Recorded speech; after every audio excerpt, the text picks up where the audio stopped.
Good morning, children.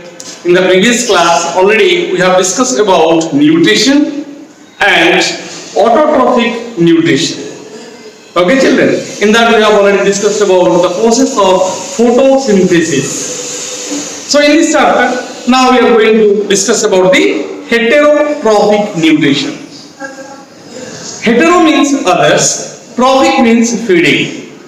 The organisms, those who are depending upon other organisms, means both plants as well as animals, they are called as heterotrophic organisms, and this type of nutrition is called as heterotrophic nutrition. So children already know there are different types of plants and different type of animals are there, and most of the plants they prefer autotrophic nutrition. But there are some plants which cannot make their own food. They depend upon other plants for making their food. So because they cannot make their own food, so they depend upon other plants as their food. They may be parasitic or there may be symbiotic plants. Okay, children? So because some plants they cannot make their own food and they depend on other plants, that's what they are called as heterotrophs, and this type of nutrition is called as heterotrophic nutrition. Some organisms are there, they won't make their own food and they depend upon other organisms, and sometimes they may cause diseases. This type of nutrition is called as parasitic nutrition. Okay, children? So there are different type of heterotrophic nutrition are there. You can see here saprophytic nutrition, parasitic nutrition, symbiotic nutrition, and holozoic nutrition are there. In this class we are going to discuss about saprophytic nutrition. First of all, let us discuss. Saprophytic nutrition means the organisms which cannot make their own food. That is obvious. So that's why they depend upon other organisms. But the saprophytic organisms, they feed on dead and decaying parts of the plants and animals.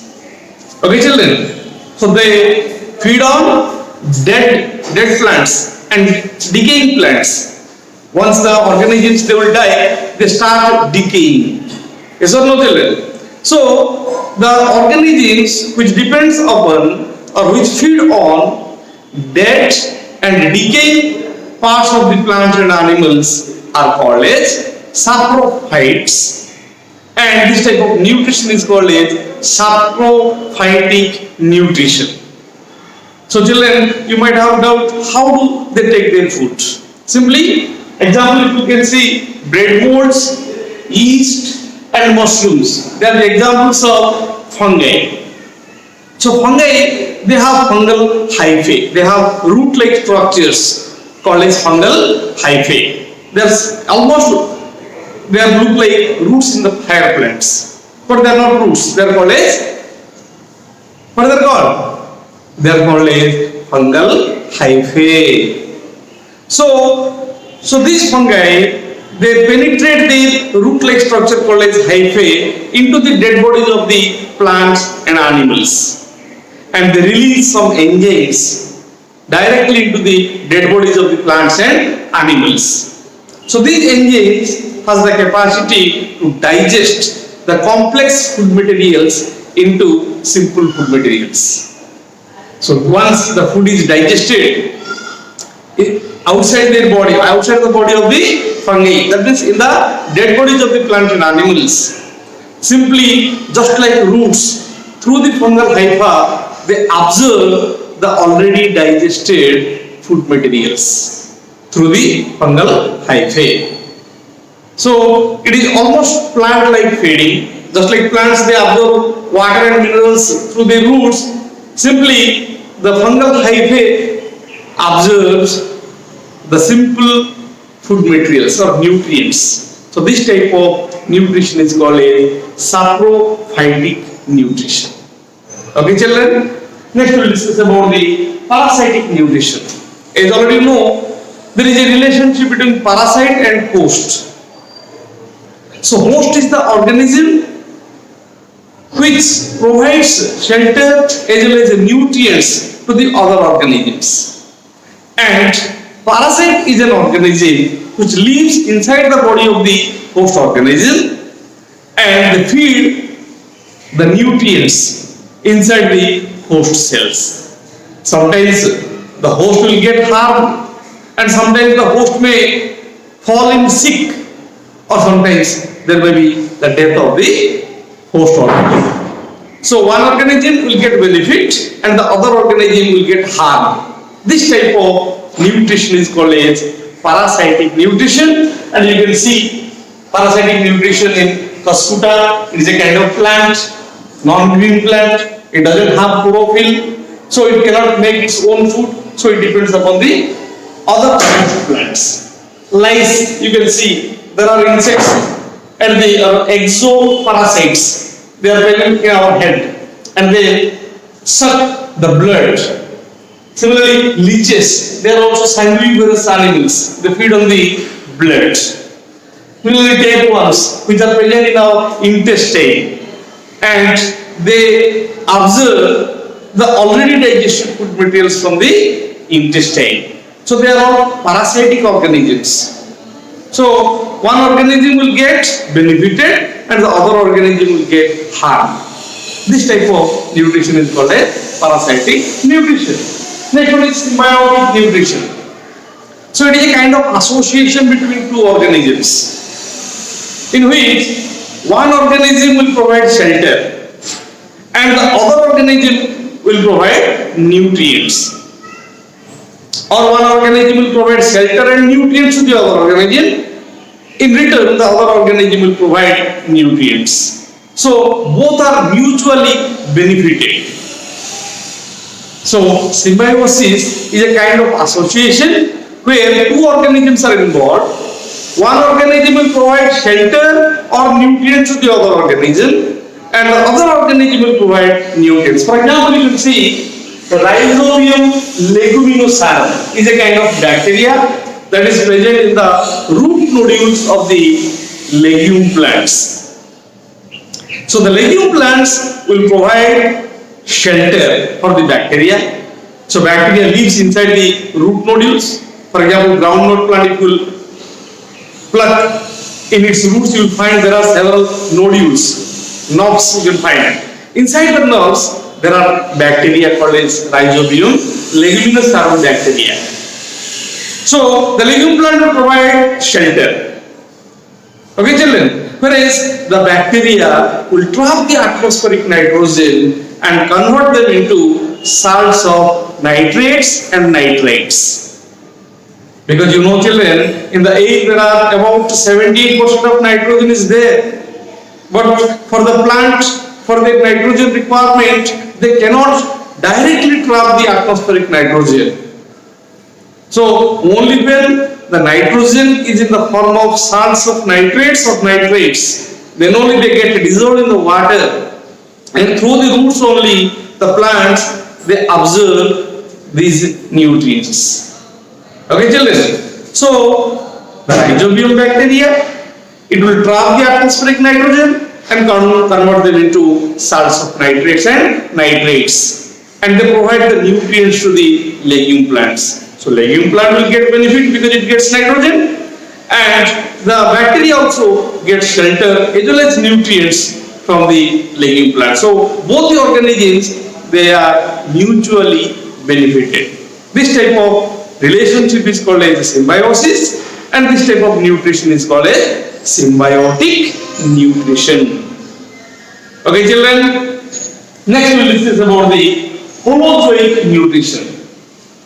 It is a kind of nutrition in which the organisms they take solid particulate food materials into their body, and inside their body the food has to be digested. So for holozoic nutrition there are 5 steps. First of all, ingestion. The food materials will get into the body of the organism, that is called as ingestion. Ingestion means the food, entering of the food into the body of an organism is called ingestion. Okay, children. After ingestion, what happens? The food will get digested inside the body of the living organism. That is called as digestion. That is called as digestion. Once the food is digested, the complex molecules of food are converted into simple molecules. Is called digestion. In the third step is called absorption. That already digested food will get absorbed into the body. That is called absorption. And the fourth step is called as assimilation. That means once the food is absorbed into the cells, inside the cell the food is utilized to release energy. That is called as assimilation. Once the food is utilized, the undigested food materials, they need to go out from the body. That is called as egestion. So egestion is a process in which the undigested food materials, they go out from the body. So for holozoic nutrition, because the organisms that take solid particulate food materials, they need to follow these 5 processes. What are they? Ingestion, digestion, absorption, assimilation, and then finally egestion. Okay, children. So we will discuss about the different type of holozoic nutrition and parasitic nutrition. First of all, we will discuss the holozoic nutrition in amoeba and the holozoic nutrition in paramecium. Next, we will discuss about the parasitic nutrition in cuscuta. For that, you watch these videos. Okay, children? Thank you. Amoeba eats microscopic plants and animals which float in water. The mode of nutrition is holozoic. In amoeba, nutrition is carried out in 5 different steps, just like other animals. They are ingestion, digestion, absorption, assimilation, and egestion. First of all, we will discuss about the ingestion. When the food particles comes near the amoeba, it ingests this food particle by using pseudoporia around it. Next is digestion. The food is digested in the food vacuole by the digestive enzymes. The third step is absorption. The digested food present in the food vacuole is directly absorbed into the cytoplasm of the amoeba by a process called diffusion. Next, assimilation. The food that is absorbed by the amoeba is used to obtain energy for maintaining the life processes. And last one is egestion, when a sufficient amount of undigested food collects inside the amoeba, then its cell membrane suddenly ruptures at any place and the indigested food is thrown out of the body of the amoeba.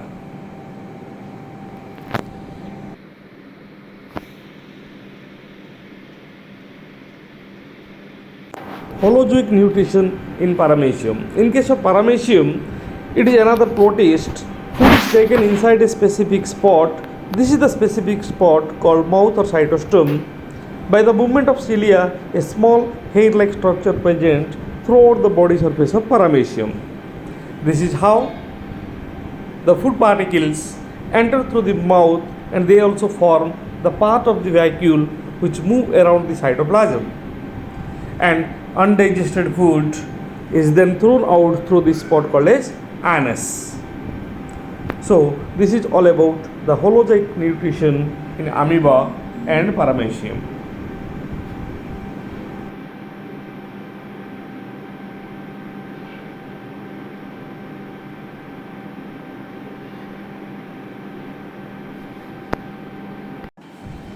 Parasitic nutrition in cuscuta. Dodder is a leafless, twining parasitic plant belongs to morning glory family called Convolvulaceae. The genus contains about 170 to twining species that are widely distributed throughout the temperate and tropical regions of the world. The dodder contains no chlorophyll and instead absorbs food through the hostria. They are the root-like structures that penetrate the tissue of the host plant and sometimes it may kill it. The slender, string-like stems of the dodder may be yellow, orange, pink or brown in color.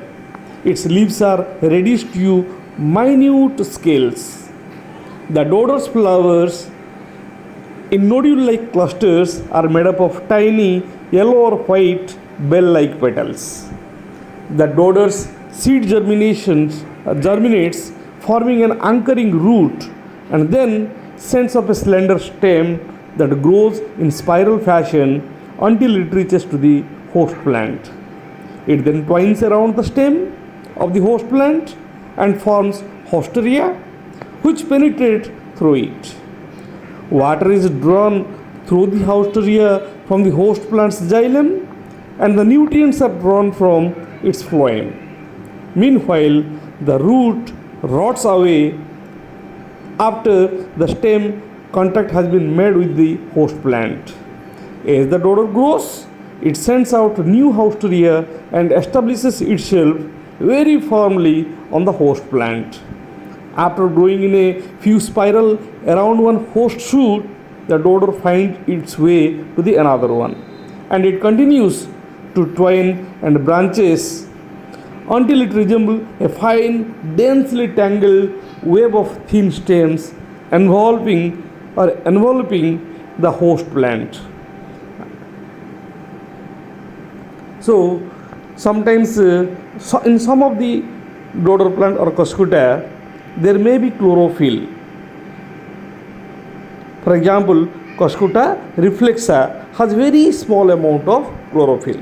Otherwise, almost 170 out of 170 except one remaining all are parasitic in nature.